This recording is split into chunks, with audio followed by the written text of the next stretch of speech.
অভিশপ্ত শয়তান থেকে মহান আল্লাহর নিকট আশ্রয় চাই। সকল প্রশংসা সমগ্র বিশ্বের প্রতিপালক মহান আল্লাহর জন্য। রাহমান ও রাহিম আল্লাহ তাআলার নামে সূরা ইয়াসিন এর বাংলা সরল অনুবাদ শুরু করছি। ইয়াসিন, শপথ বিজ্ঞানময় কোরআনের। হে মুহাম্মদ, নিশ্চয়ই আপনি রাসূলদের অন্তর্ভুক্ত। নিশ্চয়ই আপনি সরল পথে প্রতিষ্ঠিত রয়েছেন।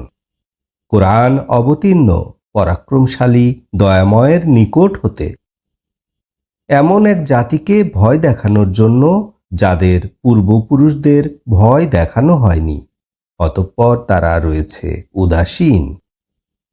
তাদের অধিকাংশের উপরে আল্লাহর বাণী নিশ্চিত হয়েছে যে তারা ঈমান গ্রহণ করবে না।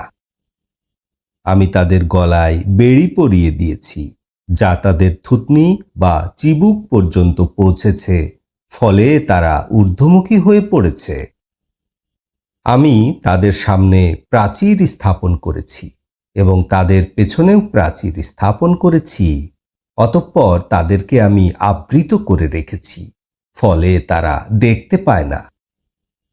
আপনি তাদেরকে ভয় দেখান আর না দেখান, উভয়ই তাদের জন্য সমান, তারা ঈমান গ্রহণ করবে না।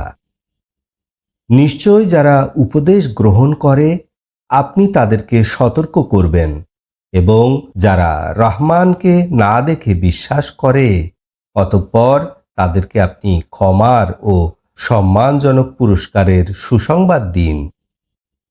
নিশ্চয় আমি মৃতকে জীবিত করি এবং লিপিবদ্ধ করে রাখি যা সে অগ্রে প্রেরণ করেছে এবং যা সে পশ্চাতে রেখে এসেছে, সব কিছু আমি লিখে রেখেছি স্পষ্ট কিতাবে।